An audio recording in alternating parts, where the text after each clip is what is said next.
کل ایک صاحب مجھے ملے اور بیچارے بہت پریشان تھے. کہنے لگے کہ میں جب بھی کوئی کاروبار کرتا ہوں نقصان ہوتا ہے, جاب تلاش کرتا ہوں چھوٹ جاتی ہے, اور کہہ رہے ہیں ایک دفعہ نہیں درجنوں بار کے تجربے ہیں. تو میں نے فلاں کو بھی دکھایا, فلاں کو بھی, سب نے کہا کسی نے کچھ کر دیا ہے. تو الو کے پٹھے ایک نمبر کے. اس کو نہیں کہہ رہا جن لوگوں نے اس کو کہا ہے نا کچھ کر دیا ہے, ان کو کہہ رہا ہوں. میں نے کہا یقیناً کسی نے کچھ کر دیا ہے. یعنی آپ بتائیں گے؟ میں نے کہا اللہ نے کچھ کر دیا ہے. وہ کچھ بھی بتا سکتا ہوں. اللہ قرآن میں کہتا ہے یبسط الرزق لمن یشاء ویقبض, جس کے لیے چاہتا ہوں رزق کے دروازے کھول دیتا ہوں, جس کے لیے چاہتا ہوں تنگ کرتا ہوں. تو اللہ نے یہ کر دیا. اب ایسے موقع پہ ڈر ہوتا ہے اگلا کلمہ کفرینہ زبان سے نکال دے, یار اس کا مطلب ساری پرابلم وہاں سے آ رہی ہے. یہ ساری پرابلم کہاں سے آ رہی ہے؟ بھائی مشین خراب ہو گئی نا, میکینک جاتا ہے وہ ٹریس کرتا ہے یہ پرابلم ہے کہاں سے. وہ جب ٹریس کرتا ہے تو کتنا خوش ہوتا ہے, اچھا پرابلم کہاں سے آ رہی ہے, یہاں سے گیس لیک ہو رہی ہے, یہ مسئلہ ہو رہا ہے. تو اب بتاؤ ایسے آدمی کو خوشی کے بجائے یہ تو اور غم ملے گا کہ ہم تو سمجھ رہے تھے فلانی آپا نے کچھ کر دیا ہے, ہم تو سمجھ رہے تھے وہ پہلی والی نے کچھ کر دیا ہے, ہم تو سمجھ رہے تھے کہ وہ میرے بھائی نے کچھ کر دیا ہے. مفتی صاحب تو کہہ رہے کسی نے کچھ نہیں کیا, اللہ نے کیا ہے سب کچھ. تو اس سے ٹینشن ختم ہوگی یا بڑھے گی؟ ابے اللہ سے کون لڑ سکتا ہے؟ چلو فلاں نے کیا تھا تو ہم بھی کر دیں گے, تو ہو سکتا ہے کچھ مسئلہ حل ہو جائے. یہاں تو ساری ٹینشن کس کی طرف سے آ رہی ہے؟ تو مجھے یہ جب میں جملہ کہتا ہوں نا اللہ نے کیا ہے, تو مجھے ڈر اب پہلے زمانے میں نہیں تھا, لوگوں کا ایمان بڑا مضبوط تھا. اب ڈر ہوتا ہے کہ کلمہ کفر نہ زبان سے نکال دے, یار یہ تو سارا کیا کرایا کس کا ہے؟ اللہ کی طرف سے. ہو تو اللہ ہی معاذ اللہ نقل کفر, اس کا مطلب اللہ ہی ٹھیک نہیں ہے. فالٹ معاذ اللہ نقل کفر کس میں ہے؟ اللہ میں فالٹ ہے. پھر لوگ مایوسی کا شکار ہوتے ہیں, پھر کہتے ہیں یار اللہ فلانے کے ساتھ تو بہت اچھا کر رہا ہے, وہ تو کچھ بھی نہیں کرتا کمبخت, اور پھر بھی رزق کے دروازے کھلے ہوئے, کچھ بھی نہیں کر رہا, ایک نمبر کا چور ہے فلاں آدمی. نہ ایک وقت کی نماز پڑھتا ہے, نہ کبھی زبان سے اللہ کا نام لیا, مگر خوشیوں کی ایسا لگ رہا ہے خوشیوں نے ڈیرے ڈال لیا اس کے گھر میں, پھلتا پھولتا چلا جا رہا ہے. فلاں بھی اچھا, فلاں بھی اچھا, فلاں بھی اچھا, میں ایک اکیلا دنیا میں پریشان. حالانکہ میں تو وظیفے بھی پڑھتا ہوں, میں نے تو ایک دفعہ سر پہ ٹوپی بھی رکھی تھی, ایک دفعہ میں نہایا بھی تھا, اپنی نیکیاں پھر یاد آنا شروع ہوتی. ایک دفعہ کا ذکر ہے میں نے وائپر جو شیشے پہ گاڑی پہ لگاتے اس کو اپنے ہاتھوں سے میں نے 5 روپے پکڑائے تھے. ایک دفعہ میں نے اپنی ماں کو پانی بھی مجھے یاد پڑتا ہے پلایا. ایک دفعہ ابا سے میں نے تمیز سے بات بھی کی تھی, حالانکہ میرا موڈ بالکل بات کرنے کا تھا نہیں, لیکن میں نے کہا ابا ہے تو چلو یار ایک دفعہ تو ابا ہونے کے ناطے تمیز سے بات بنتی ہے. یہ نیکیاں اپنی سامنے آنا. ایک دفعہ میں نے بیگم نے گلاس سے پانی پیا تھا, تو جس جگہ سے منہ لگا کے اس نے پانی پیا, میں نے بھی محبت کے اظہار کے لیے اسی جگہ سے منہ لگا کے پانی پیا. نبی کے اخلاق میں نے زندہ کی. اتنے اچھے طریقے سے میں اپنے گھر والوں کے ساتھ میرا حسن سلوک once upon a time. تو اپنی نیکیاں بولو یاد آنے. ایک دفعہ میں ٹائم پہ گھر بھی آ گیا تھا, ایک دفعہ بولو ٹائم پہ گھر آ گیا. جتنی دیر میں بیوی سے شادی سے پہلے موبائل پہ بات کرتا تھا, شادی کے بعد ایک دفعہ میں نے 10 سال میں ایک دفعہ اس سے اتنی دیر فیس ٹو فیس بات کی ہے اور برداشت بھی کیا.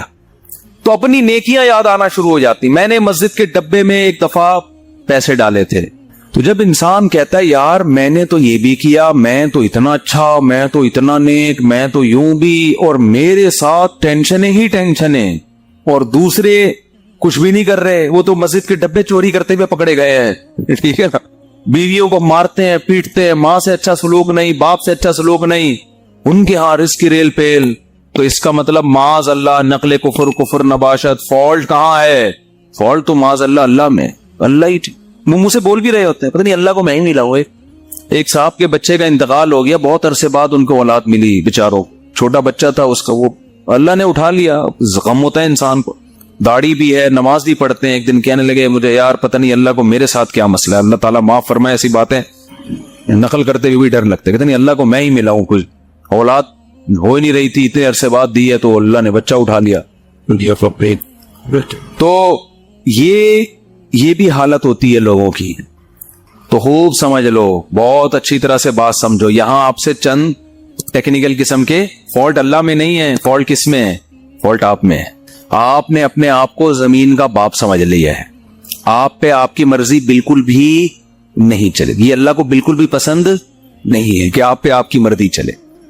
اللہ کہہ رہا ہے یبسط الرزق لمن یشاء, جس کے لیے میں چاہوں گا رزق کے دروازے کھول دوں گا. یہ نہیں کہ جس کے لیے آپ چاہو گے. آپ کہہ رہے ہو یار وہ چور اچکا اور وہ تو 2 نمبر آدمی اور وہ تو محنت بھی نہیں کرتا, اس کے لیے دروازہ کیوں کھل رہا ہے؟ بھائی وہ اس کے چاہنے سے نہیں کھل رہا. وہ کس کے چاہنے سے کھل رہا ہے؟ وہ اللہ کے چاہنے سے کھل رہا ہے. اور آپ اتنی محنت کر رہے ہو, رزق کا دروازہ نہیں کھل رہا, تو وہ اس لیے نہیں کہ وہ چاہتا ہے کہ آپ کے پاس پیسے نہ آئیں یا فلانے نے بندش لگا دی ہے فلانا, وہی اللہ نہیں چاہ رہا آپ کے پاس آئے. اب یا تو اللہ سے لڑ لو. بھائی اگر کوئی پیسے آپ کے پاس لے کر آ رہا ہے, وسیم بھائی درمیان میں ڈبہ نوٹوں کا ڈبہ چھین کے بھاگ گئے, وہ پیسہ آپ تک آنے نہیں دے رہے, تو آپ کس سے لڑو گے؟ وسیم بھائی سے لڑو گے. جو رکاوٹ بن رہا ہے اس سے لڑو گے نا. تو کیا اللہ سے لڑ سکتے ہو؟ بولو نا بھائی کیا ہو گیا. سامنے آپ گڑ گڑا سکتے ہو. اب مسئلہ یہ ہوتا ہے, لوگ کہتے ہیں ہم تو گڑ گڑا کے بھی ہم نے دیکھ لیا, پھر بھی بولو نا بھائی کیا ہو گیا یار, بول کیوں نہیں رہے؟ پھر بھی گڑ گڑا بھی لیا. 27 کی رات کو بھی میں نے مسجد میں ایک دفعہ گیا تھا, میں رو رو کے دعا مانگی, امام صاحب سے بھی دعا کا کہا, امام حرم سے بھی کہہ دیا, جیبیں دکھا تو پھر تو موبائل پڑا ہوا ہے, کہہ رہے پیسہ, پھر بھی نہیں آیا. مجھے بالکل بھی پسند تو کہتے پھر مجھے ہمیں یہ طریقہ بالکل بھی پسند نہیں آئے. تو بھائی آپ ابھی تک اپنے آپ کو اللہ کا غلام سمجھ ہی نہیں رہے ہو. ایکسکیوز می سر, میں ان سے کیا کہتا ہوں, آپ اپنے آپ کو ابھی تک سمجھ ہی نہیں رہے ہو. دیکھو چند چیزیں پیدا کرنی پڑیں گی آپ کو, اس کے بغیر آپ کو بات سمجھ میں آئے گی نہیں. پہلی بات, جس کے پاس بہت دولت ہے نا, خوشحالی ہے, اس کو خوش قسمت سمجھنا چھوڑ دو. سمجھ رہے ہو؟ یہ جو اس پہ رشک آ رہا ہے ہائے, کیونکہ لوگوں کو ایک غم یہ ہے کہ میرے پاس پیسے نہیں ہے, ایک غم یہ کہ پھر جب میرے پاس ہے تو پوری قوم کے پاس نہیں ہونے چاہیے نا, دوسرے کے پاس پتہ نہیں کہاں سے آئے چلے آ رہے ہیں. اپنے دوستوں پہ بیٹھتے ہیں نا, وہ کہتے ہیں یار ہمارا افغانستان کا ویزا نہیں لگ رہا, اس کا ٹھک کر کے امریکہ کا ویزا لگ گیا پہلے انٹرویو میں, ہمارا بنگلہ دیش کا نہیں لگ رہا, اور یہ ٹھک کر کے. ایسے بھی ہوتا ہے, لوگ ایمبیسی جاتے ہیں جاب کے, وہ امریکہ جانا چاہتے ہیں اور آسٹریلیا جانا چاہتے ہیں, لائن میں کھڑے ہوئے ہیں, فیل, دوسرے کی نہ کوئی بینک اسٹیٹمنٹ نہ کوئی, ایسے ہی وہ گیا اور ٹھک کر کے. ایسے میں نے دیکھے ہیں بھائی, امریکہ کا ایمبیسی گئے, ٹھک کر کے ویزا لگا. بھائی جو اس کو جہاز میں بٹھانے جا رہے ہیں نا, ایسا رو رہا تھا کہ یار کتنا خوش قسمت انسان. صحیح ہے نا. ایک صاحب اپنے دوست کو جہاز میں بٹھا کر, اس کا امریکہ کا ویزا لگ گیا, اس کی 3 دن تک نیند نہیں آئی ہے اس کو, اس غم میں کہ یار اتنے خوش قسمت انسان اور میں کتنا بدقسمت. اپنے بارے میں وہ یہ سوچ رہے ہیں, وہ یہ سمجھتے ہیں کہ امریکہ میں قبرستان نہیں ہے, جو امریکہ جاتا ہے وہ امریکہ ہی رہے گا, وہ قبر میں. تم اگر انجام دیکھ لو نا, تم کو یہاں کشادہ قبر تمہیں سستے میں مل جائے گی, وہاں قبر بہت مہنگی ہے میرے بھائی, بہت. یہاں جنازے میں ہزاروں لاکھوں لوگ آئیں گے, وہاں بہت تھوڑے لوگ ہوں گے. پھر دارالاسلام میں موت کا اپنا مزہ ہے بھائی.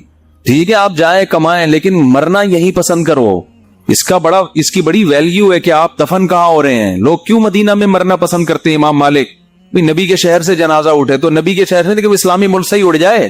میں یہ نہیں کہہ رہا جو وہاں مر رہے ہیں غلط کر رہے ہیں, وہ تم جہاں بھی مر جاؤ وہیں دفن ہو جاؤ, لیکن ایک فضیلت کی بات بتا رہا ہوں, کوشش کیا کریں اپنے کنٹری میں ہی مرا کریں. ابھی تو فی الحال ہم زندہ رہنے کی کوشش کر رہے ہیں, گورنمنٹ چاہ رہی ہے کہ ہم اسلامی کنٹری میں ہی مریں, لیکن جب مرنے کا ٹائم آئے تو کوشش کریں کہ اپنے کنٹری میں مر لیں.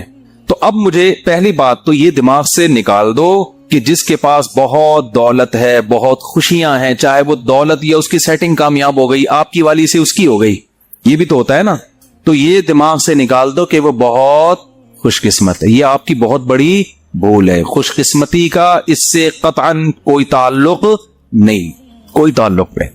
قارون سے پھر تو زیادہ خوش قسمت کوئی تھا ہی نہیں. کیا خیال ہے اگر یہ اس کے پیسے آنے سے, پھر تو ہمارے سابق صدر دنیا کے کامیاب ترین انسان, ہم سب کو ویسا بننا چاہیے. اس کا تو کوئی تعلق ہی نہیں. پھر اس کا مطلب یہ ہوا کہ فرعون بہت خوش قسمت تھا اور موسیٰ معاذ اللہ بہت بدقسمت تھے, کیونکہ فرعون تو موسیٰ علیہ السلام کو یہی تانے دیتا تھا کہ ان کے پاس تو نہ سونے کے کنگن, نہ ان کے پاس باغات ہیں, نہ ان کے پاس پراپرٹی ہے, نہ ان کے پاس محلات ہیں, کھانے پینے کے تو یہ محتاج ہیں. بے روزگاری کیا 10 سال بکریاں چرائی ہیں. آج کا کوئی بے روزگار بکریاں تھوڑی چرا رہا ہے جو وہ خودکشیوں کی طرف جا رہا ہے. 10